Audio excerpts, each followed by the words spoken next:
오늘은 부흥을 경험하게 하소서라는 제목으로 하나님 말씀 전가하겠습니다. 교회 역사 가운데 괄목상대할 만한 그런 주목할 만한 그런 부흥의 역사들이 몇 번 있었습니다.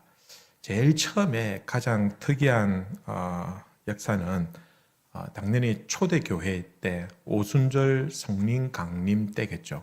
성령께서 기도하는 제자들에게 임하시고, 그죠? 제자들이 성령이 충만해서 능력 있게 주의 말씀을 선포하고 또 많은 사람들이 회개하고 돌아오고 세례를 받고 형제 우리가 어찌할꼬 라고 물으면서 회개하였던 그 초대교회 역사. 그래서 그 초대교회 예루살렘 교회가 유다와 사마리아와 땅끝까지 복음이 전파되는 그 계기들, 소아시아를 넘어서 유럽에까지 복음이 전파되는 그 과정들, 그것이 가장 중요한 첫 번째 교회 부흥의 역사였습니다.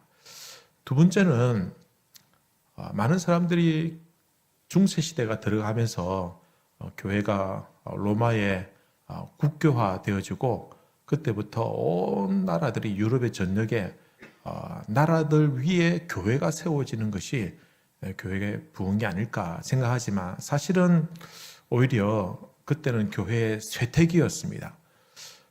국가 권력을 등에 업고 교회가 막강한 권력을, 심지어는 왕의 자리에서도 쫓아낼 만큼 막강한 권력을 가졌지만, 오히려 그때는 교회는 부패하게 되었고, 또 교회는 침체하게 되고 말씀의 역사가 나타나지 않는 시대였다라는 겁니다.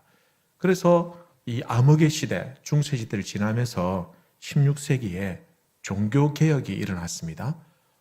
종교개혁이 일어날 때 그때부터 오히려 새로운 부흥의 역사가 시작되었습니다. 그때 종교개혁의 중심에는 무엇이었냐? 말씀으로 돌아가자. 말씀이 중심이었습니다. 거대한 성당들이, 어마어마한 성당, 몇백 년에 걸쳐서 지은 성당들이 들어서고 온 세계가 다 기독교를 추종하고, 또 교회 안 다니면 안 될 정도로, 그죠?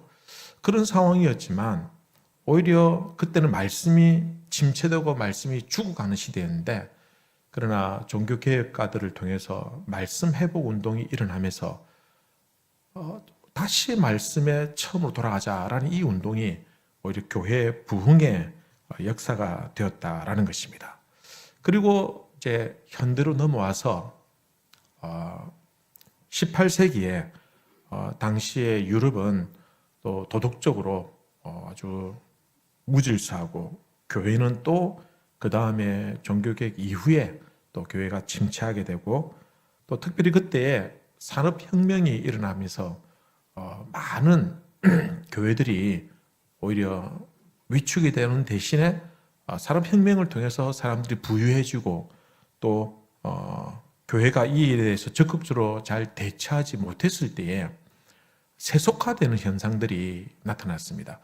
그래서 탈종교화, 교회를 벗어나는 움직임들, 계몽주의, 그 다음에 이성주의, 이런 어떤 사상들을 통해서 철학을 앞세워서 교회가 뒷전으로 물러가고, 이성과 또 개인의 자유, 어떤 이성의 합리화, 이런 것들이 오히려 힘을 얻으면서 교회는 침체되고 오히려 세속화되는 이런 과정에서, 그때에 영국과 때로는 미국에서 영적 대각성 운동이 일어나게 되었습니다. 영적 대각성 운동은 특별히 주목할 것은 세상에 선한 영향력을 미치는 운동이었습니다.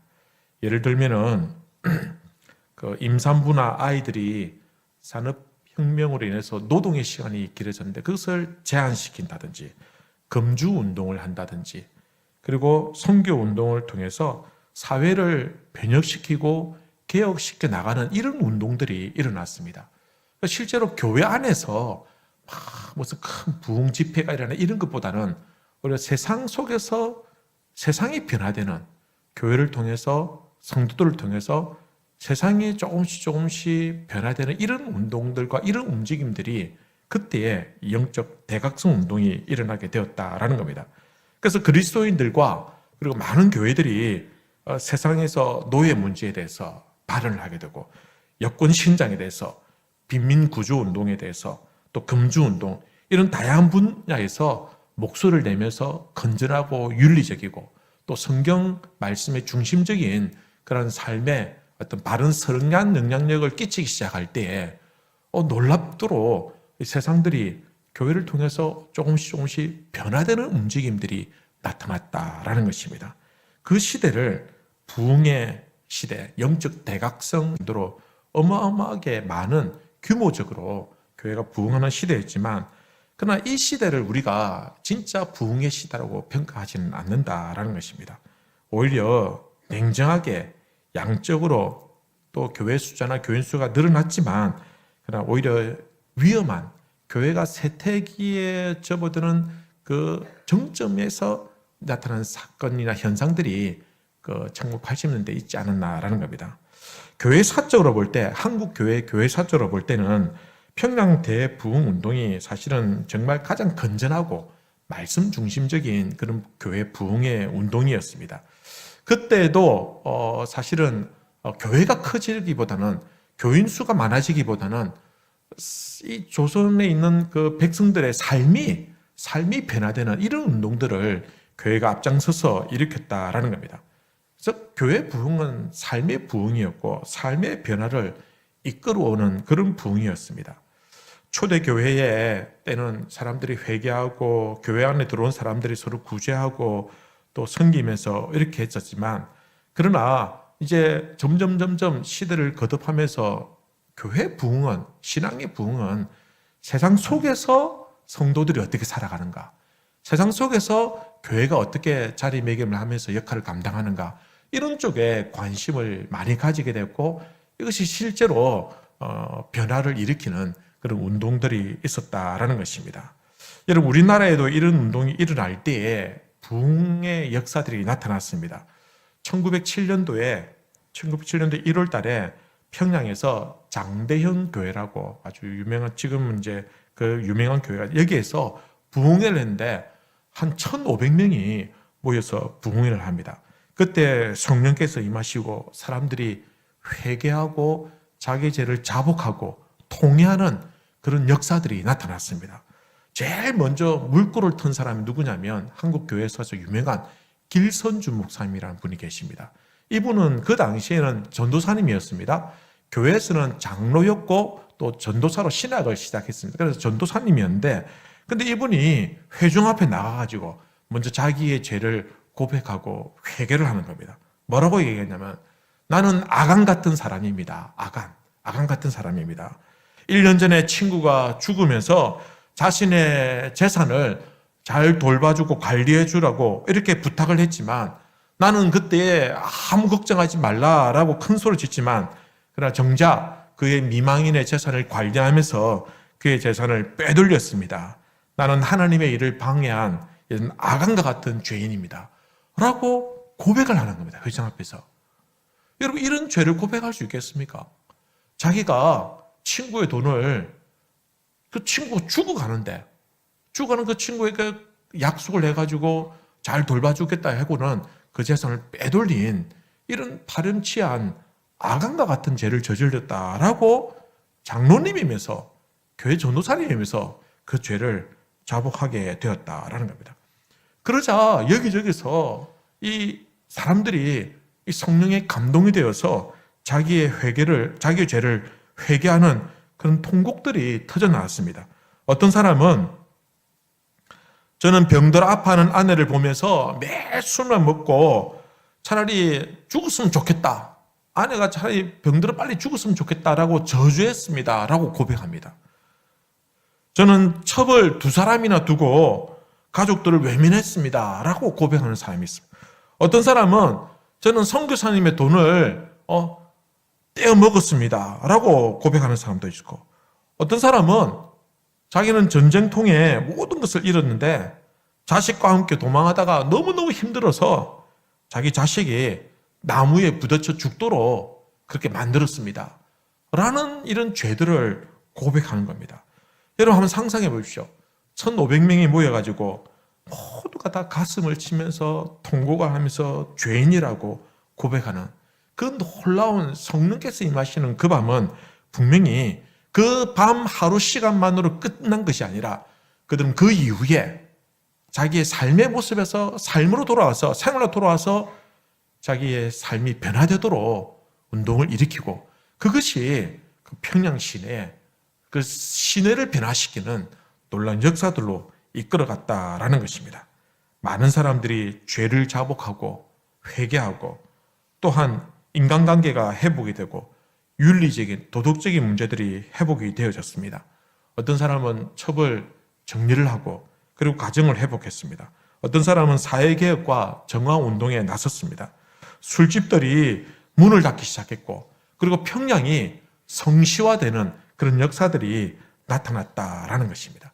그래서 이 평양을 그 당시에 선교 사람들이 뭐라고 했냐면 동방의 예루살렘이다. 예루살렘 교회에서 일어났던 그 부흥의 대역사가 오늘 이 시대에 이 평양에서 이 거리에서 일어나고 있구나라고 감탄을 하면서 그렇게 평가를 했다라는 것입니다. 이것이 한국 교회의 전무후무한 부흥의 운동이었습니다. 그 이후에 교회가 많이 부흥하고 외적으로 외연적으로 확장이 되어지고 성도들도 많아지고 뭐 이런 현상들은 나타났습니다만은 이것을 진정한 부흥이라고 말할 수 있을까? 그렇지는 않더라라는 것입니다. 여러분 오늘 이 시대의 진정한 부흥이 무엇일까? 그냥 외형적인 확장, 교회가 큰 건물을 짓고 교인들이 뭐 많아지고 뭐 교회 재정이 넉넉해지고 뭐 이렇게 되는 현상을 교회 부흥이라고 할 수 있을까? 물론 그것도 부흥이라고 할 수 있겠지만 진정한 부흥의 모습은 그것이 아니라 우리 삶의 변화, 하나님의 말씀으로 돌아가서 하나님의 말씀이 우리에게 들려주시는 그 음성을 듣고 그 말씀을 우리의 삶 속에서 하나씩 하나씩 한 구절씩 한 구절씩 한 단어씩 풀어헤치면서 해석해 나가고 그 말씀대로 순종하는 것이 그것이 진정한 성경에서 말하는 부흥의 역사다라는 것입니다. 부흥의 역사는 죽은 자들을 영적으로 다시 깨우치고 다시 일으킵니다. 부흥은 가정이 다시 회복됩니다. 부흥은 거짓과 부정과 부패가 있는 우리 직장들을 뒤집어 헤쳐서 다시 정직한 기업으로 만드는 것이 그것이 진정한 부흥의 역사다라는 것입니다. 오늘 이 시대에도 이런 부흥의 역사가 일어나게 되기를 우리 주님의 이름으로 축원합니다. 여러분 우리 교회에 부흥이라고 할 때는 그냥 외형적인 부흥도 물론 됩니다만은 그러니까 여러분 가정이 여러분 직장이 여러분 관계들이 여러분 한 사람 한 사람이 여러분 한 사람의 삶의 터전에서 자기 삶의 영역에서 내가 하나님 말씀대로 순종하면서 살면서 나의 선한 영향력들을 다른 사람들에게 끼치는 것 그리고 그들이 변화되는 모습을 보는 것이 그것이 진정한 부흥의 모습이 된다라는 것입니다. 그러면은 오늘 말씀 속에서 하박국이 말하는 부흥은 어떤 것인가?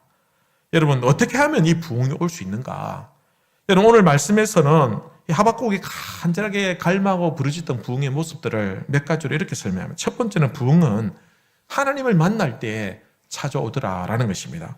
오늘 3장 2절에 보면 여호와여 내가 주께 대한 소문을 듣고 놀랐나이다. 주께 대한 소문을 듣고 놀랐다라는 말은 하나님의 말씀을 들었다라는 겁니다. 하나님의 말씀을 듣고 하박국이 충격을 받았다는 겁니다. 깜짝 놀랐다는 겁니다. 그것은 어떤 말씀이냐? 하나님께서 타락한 이 유대를 심판하시겠다라는 말씀입니다. 하박국은 선지자입니다. 그 당시에 세상이 너무 완악하고 엉망이 되어버린 이 이스라엘 백성들을 위해서 그는 기도했습니다. 하나님, 이 나라가 도대체 왜 이 모양 이 꼴이 되었습니까? 하나님, 왜 이렇게 간악한 세상이 되었습니까? 왜 강포와 분쟁이 이렇게 만연합니까? 왜 하나님 이 유대인들이 이렇게 죄악이 만연하며 부조리하고 부패가 넘치고 있습니까? 왜 악인이 성공하고 왜 의인은 망합니까? 왜 하나님의 공의가 그렇게 바로 세워지지 않습니까? 하나님 살아계시다고 한다면 역사하십시오. 응답해 주십시오. 하나님 왜 보고만 계십니까? 라고 그렇게 부르짖었습니다. 근데 하나님께서 이 하박국을 향해서 내가 너희 유대를 심판하겠다 라고 말씀하고 있는 겁니다. 5절 보시면 1장 5절에 보시면 여호와께서 이르시되 너희는 여러 나라를 보고 놀라고 또 놀랄지어다. 너희의 생전에 내가 한 가지 일을 행할 것이라.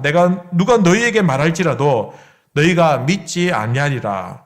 이 말씀은 하나님께서 이스라엘 백성을 반드시 심판하시겠는데, 근데 하박국은 더 놀란 것은 무엇이냐면, 심판을 하시는 건 좋습니다, 하나님. 근데 왜 하필이면 왜 저 이방 나라, 우리를 괴롭히고 우리를 못 살게 구는 저 갈대아 사람들을 통해서 왜 우리를 심판하시냐라는 겁니다. 하나님께서 이스라엘 백성들을 심판하는데 악인을 통해서 심판하겠다는 겁니다. 하박국은 그런 생각을 가지고 있었습니다. 그래도 우리가 좀 낫지. 저 악한 이방인들보다, 저 악한 저 갈대아 사람들보다는 그래도 우리가 좀 의롭고 낫지 않느냐. 이렇게 생각을 하고 있었는데 하나님은 오히려 그 악한 갈대아인들을 통해서 유대를 심판하시겠다라고 이렇게 말씀하고 있는 겁니다. 하박국은 처음에 이 말씀을 도저히 받아들일 수가 없었습니다. 우리보다 나은 사람들한테 내가 싫은 소리를 듣고 잔소리를 들어야지, 내보다 못한 사람한테, 내보다 훨씬 못 미친 사람한테 내가 이런 소리를 들어야 되냐, 이런 마음을 이 하박국이 가지고 있었다라는 겁니다. 그러나 하박국은 하나님 말씀을 통해서 다시 한 번 더 하나님이 어떤 분인지 깨닫게 되었고, 그리고 하나님은 은혜의 하나님이시기도 하지만 결국은 공의의 하나님, 심판의 하나님이라는 것을 깨닫게 되었습니다. 그리고 그가 하나님을 제대로 만났을 때, 하나님을 진짜 말씀을 통해서 만났을 때 그의 마음속에 있었던 모든 의문들이 다 사라졌습니다. 그리고는 그는 말씀 앞에서 두렵고 떨리는 마음으로 부흥을 위해서 기도하기 시작했다라는 것입니다. 그럼 진정한 부흥은 어떤 것이냐? 제가 말씀드린 것은 현상입니다. 삶이 변화되고 우리의 삶이 회복이 되고 가정이 회복되고 이런 부흥의 현상들이지, 이 진정한 부흥은 어디서부터 비롯된 것이냐 하면 하나님의 말씀, 진리의 말씀을 내가 만날 때에 부흥의 역사들이 일어나기 시작한다라는 겁니다. 초대교회 때 하나님의 말씀이 들려졌을 때, 종교개혁 때 하나님 말씀으로 돌아가자고 했을 때, 장대인교회에서도 하나님의 부흥의 역사는 부흥에 들려지는 말씀을 통해서 회개하고 자복했을 때, 언제든지 부흥을 얘기할 때는 하나님의 말씀이 그 중심에 있다라는 겁니다. 여러분, 내가 하나님 말씀에 가까이 하지 않고 말씀을 읽지도 않고 말씀을 사모하지도 않으면서 부흥을 주시옵소서, 이거는 헛된 기도에 불과하다라는 겁니다. 그런 부흥은 없습니다. 진정한 부흥은 하나님 말씀과 함께 가는 것입니다. 그래서 우리의 삶이, 우리의 가정이, 우리 교회가, 우리의 직장이 진정한 참 의미의 그 기능을 회복하고 바로 서기를 원한다라고 한다면 하나님 말씀과 함께 가야 되는 것입니다. 그래서 말씀을 읽고 말씀을 묵상하고 내가 어떻게 하면 이 말씀대로 살 것인가 고민하고, 어떻게든 이 말씀을 완벽하게 내가 살지 못한다 할지라도 그러나 단 한 구절 말씀이라도 내가 이 말씀대로 살겠다, 내 직장에서 내 부하 직원들과 내 사람들과 관계 속에서 이 말씀대로 내가 한번 살아보겠다라고 할 때, 그때부터 그 모습이 부흥의 움직임과 역사들이 나타나기 시작한다라는 것입니다. 말씀을 들었다가 한 귀로 흘려버리면 절대로 부흥이 일어나지 않습니다. 여러분, 교회의 부흥의 현장에는 항상 말씀이 선포되고 말씀의 역사가 일어났다라는 것입니다. 그런데 언제부터인가 이 시대가 하나님을 두려워하지 아니하고 말씀을 두려워하지 않는 시대가 되었습니다. 우리가 그런 시대를 살아가고 있습니다. 옛날에는 말씀이 희귀해서 말씀을 들을 기회가 없어서 말씀을 잘 몰랐지만 지금은 말씀이 흘러 넘칩니다. 마음만 먹으면 얼마든지 아주 좋은 말씀들을 많이 들을 수 있습니다. 이렇게 말씀이 홍수처럼 흘러 넘치는데도 불구하고 사실은 말씀의 기갈의 현상을 우리가 겪고 있다라는 것입니다. 무엇이냐? 말씀을 많이 하는데 말씀대로 살지 않는다는 겁니다. 성경이 무엇인지, 성경이 무엇을 의미하는지 안 믿는 사람들도 성경을 연구하는 사람들이 있습니다. 그런데 정작 우리가 말씀대로 살지 않는 겁니다. 흘러 넘치지만 말씀과는 전혀 상관없는 인생을 살다 보니 부흥의 역사가 절대로 일어날 리가 없다라는 것입니다. 돌같이 굳은 우리의 마음을 다시 살리고 회복하기 위해서는 뜨겁게 하나님을 만날 때 말씀을 통해서 만나는 겁니다.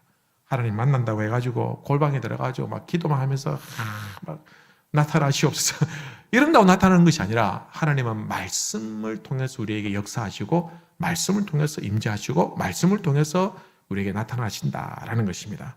그러니 그 말씀을 통해서 부흥 역사가 일어나게 되는 것입니다.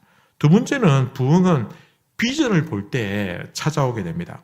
하박국은 하나님 말씀을 통해서 비전을 보았습니다. 비전은 무엇인가?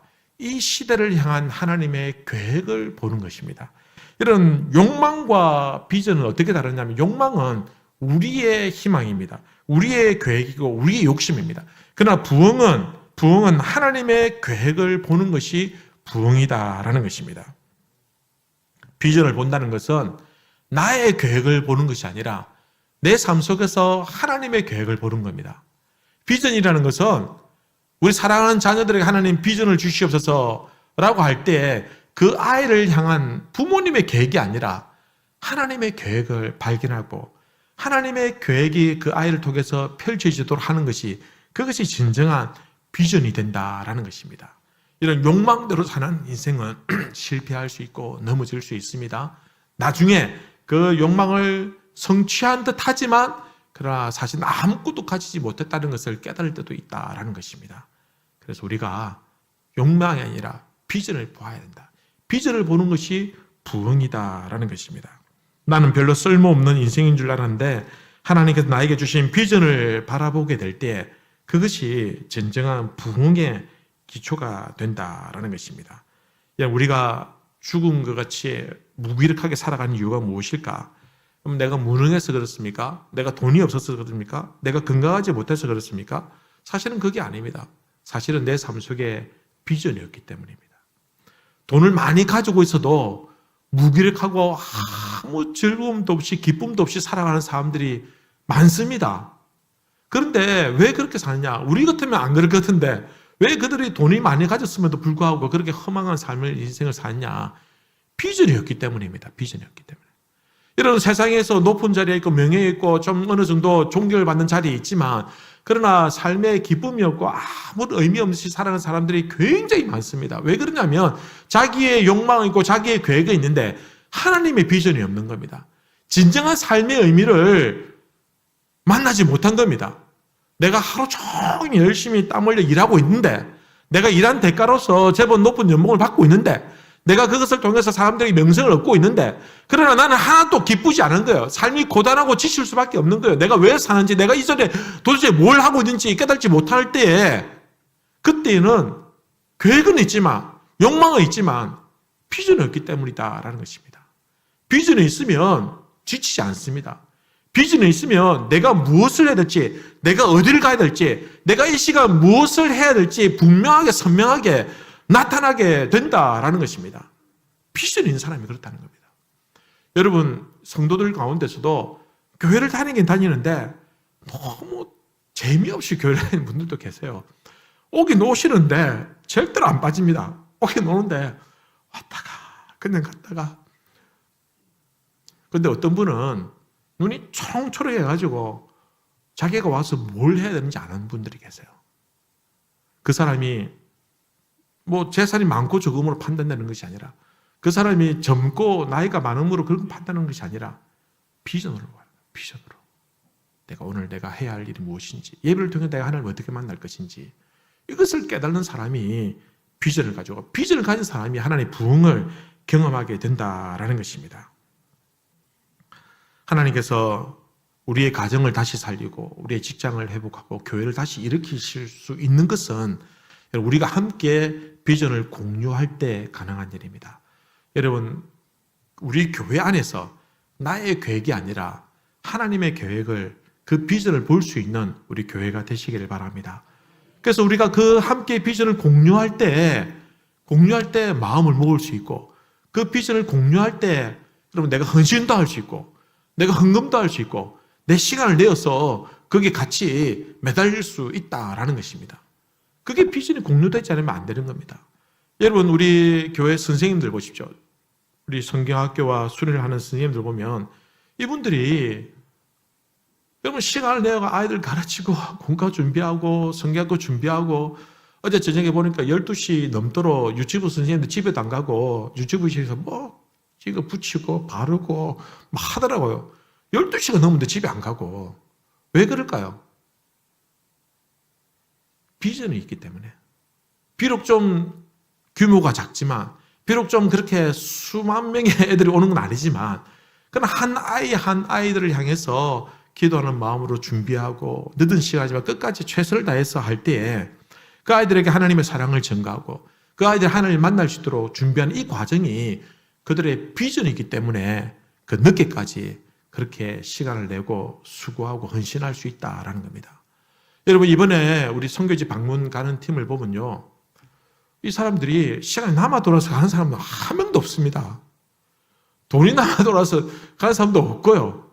자기 돈을 들여가면서 시간을 쪼개가지고 매주마다 모여가지고 뭐 기도하고 연습하고 수업을 준비하고 하는 이유가 뭐냐? 우리가 함께 나눌 비전을 공유하기 때문이다라는 겁니다. 이를 통해서 저 캄보디아에 있는 어린 아이들에게 예수님의 사랑을 전하고 우리가 이렇게 노력하고 헌신하고 수고함으로 말미암아 그 선교사님이 더 힘있게 사역하실 수 있도록, 그래서 그 땅에 그 민족이 그 나라가 변화되기를 기대하면서 가는 겁니다. 여러분, 이 조선 땅에 처음에 오신 선교사님들이 그랬어요. 그 20대 선교사님들 와가지고 배에서 내리기도 전에 폭탄을 맞아 죽은 선교사들도 있습니다. 그러나 그럼에도 불구하고 이 가난하고 참 어떻게 보면 자기들 문화와는 너무 다른 이 조선 땅에 온 이유가 무엇이냐? 하나님의 비전을 그들이 보았기 때문이다라는 겁니다. 그들의 비전을 통해서 우리가 복음을 받아들이게도, 그들의 비전을 통해서 이 땅이 하나님의 나라와 하나님의 의를 위해서 교회를 세우고 복음을 전하고 오늘 이 시대에 세계 선교사에서 두 번째, 세 번째 많은 선교사를 파송하는 그런 나라가 되었다라는 겁니다. 비전을 공유했기 때문이다라는 겁니다. 여러분, 우리 교회도 함께 나눌 비전을 함께 세워나가길 바랍니다. 그래서 이 비전을 공유할 때 우리 교회가 뭐 수백 명이 되지 않더라도 수천 명이 되지 않더라도 우리 교회는 부흥하는 교회가 된다라는 것입니다. 마지막 세 번째는 부흥은 간절히 원할 때에 찾아오더라라는 겁니다. 하박국이 원망하면서 드디어 기도합니다. 뭐라고 되어 있느냐? 부흥을 위해서 기도하고 있습니다. 뭐라고 기도하고 있습니까? 오늘 말씀해 보면 2절에 보면 여호와여 내가 주께 대한 소문을 듣고 놀랐나이다. 여호와여 주는 주의 일을 이 수년 내에 부흥하게 하옵소서. 이 수년 내에 나타내시옵소서. 부흥을 위해서 간절히 갈망하고 기도하고 있다라는 겁니다. 1907년도에 평양의 장대행교회에서 부흥도 처음부터 된 것이 아니었습니다. 사실은 그 교회가 처음에 부흥회를 하는데 2주 동안 부흥회를 했어요. 2주 동안. 요즘 같으면 말도 안 되는데 요즘 일주일도 하기 힘들죠. 예전에는 뭐 일주일도 했습니다만 요즘에는 보통 뭐 한 2, 3일 정도 하고 어떤 교회는 하루 만에 부흥회 하는 그런 교회들도 있습니다. 저도 얼마나 편하겠습니까? 하루만 하면. 그런데 이렇게 2주 동안 부흥회를 하는데도 교인들이 뭐 별로 반응이 없어요. 뭐 매일마다 모여가지고 했는데도 별로 미지근하고 별로 어떤 역사가 나타나지 않았어요. 그래서 선교사님들이 매일 정오에 모여서 기도하기 시작했습니다. 그렇게 기도를 했는데 부흥회를 위해서 기도했습니다. 그리고는 첫날부터 13일까지는 뭐 분위기가 좀 냉랭했는데 마지막 날에 성령께서 임하시더라라는 겁니다. 그렇게 간절히 기도할 때 역사가 마지막 날에 나타났습니다. 이번 그 당시의 기록들을 보면 이렇게 기록이 있습니다. 그 부흥회를 앞두고 평가할 때 이렇게 기록했습니다. 이 모임은 죽은 것 같았고 하나님의 성령이 우리를 떠난 것 같았다. 그렇게 기록하고 있습니다. 얼마나 부흥회가 냉랭했으면 이 부흥회는 막 죽은 것 같다. 하나님 오시지 않는 것 같다라고 그렇게 기록했다라는 거예요. 그러나 선교사님들 모이고 한국 교회 지도자들 모여가지고 저녁마다 기도하고 낮에 모조리 기도하고 그렇게 열심히 기도했을 때 마지막 날에 하나님의 놀라운 부흥의 역사가 나타나게 되고 성령이 임하시고 그리고 모든 사람들이 자기의 죄를 자복하고 회개하고 처절하게 기도하면서 그때부터 부흥의 불길이 일어나기 시작했고 그리고 그 부흥의 불길이 삶 속에서 생활 속에서 변화로 이어졌다라는 것입니다. 하나님의 뜻은 그 뜻을 믿고 구하는 자들에게 의해서 이루어지게 되는 것입니다. 간절히 바라고 열망하고 갈망하면 반드시 이루어질 줄로 믿습니다. 여러분 부흥의 역사가 이루어지면 그때 우리가 어디에 있어야 되느냐? 여러분 우리 교회 부흥의 역사가 있다고 할 때 여러분 어디 계시길 바랍니까? 저 가장자리에 기둥에 있는 것이 아니라 부흥의 중심에 서시길 바랍니다. 교회가 힘들고 어려울 때 기도할 때 그때 그 기도의 자리에 계시길 바랍니다. 교회가 어려운 시기를 극복하고 이제 일어나서 다시 한 번 더 부흥을 꿈꾸기 시작할 때 그때 그 기도의 중심 자리에 오셔서 함께 무릎으로 기도할 수 있는 우리 성도님들 되시길 바랍니다. 우리 특별히 오늘 온 남전도회 헌신 예배를 드리는데요. 여러분 우리 온 남전도회가 우리 교회 부흥의 중심이 되시길 바랍니다. 이제 저 삼남 사남은 이제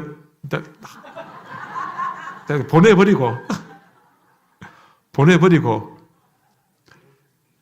우리 오남이 이제 중심이 되셔야 됩니다. 저는 우리 오남을 위해서 기도하고 있습니다. 하나님, 우리 사랑하는 우리 오남이 지금은 육아 때문에 주일날 오는 게 전쟁터래요, 전쟁터. 주일날 애들 챙겨 교회 오는 게 그게 보통 일이 아니래요. 그리고 와가지고 겨우 예배드리면 허겁지겁 식당에 가면 밥 먹인다고 애들은 밥 맛있게 먹고 있는데 부모들은 땀 삐직삐직 흘리면 머리 다 엉클어지고 여러분 애들 데리고 교회 오는 하루 한번 오는 게 이게 보통 일이 아닙니다. 옛날에는 그냥 덜 치웠고 왔지만 요즘 또 그렇지 않거든요. 직장에서 또 자리 잡는 그 과정이잖아요. 그죠?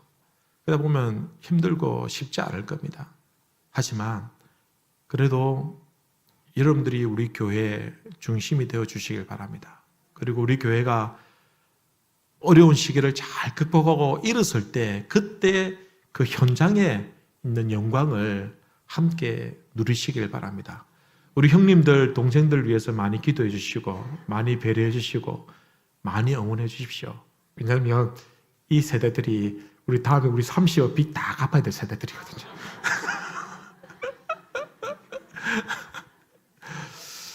저희 교회에 오늘 일부 예배 때 한 부부가 신혼부부가 왔습니다. 이제 아마 곧 우리 교회에 등록하실 것 같아요.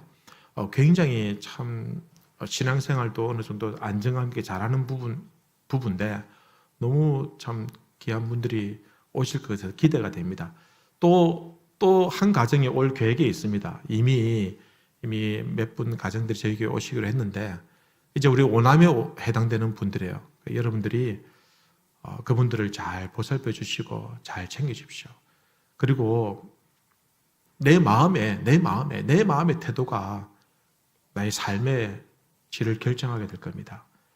여러분들이 어떤 마음을 가지고 어떤 모습으로 하는가에 따라서 하나님께서 은혜를 부어 주실 수도 있고 하나님께서 그 바톤을 다음 세대에 넘겨 주실 수도 있습니다.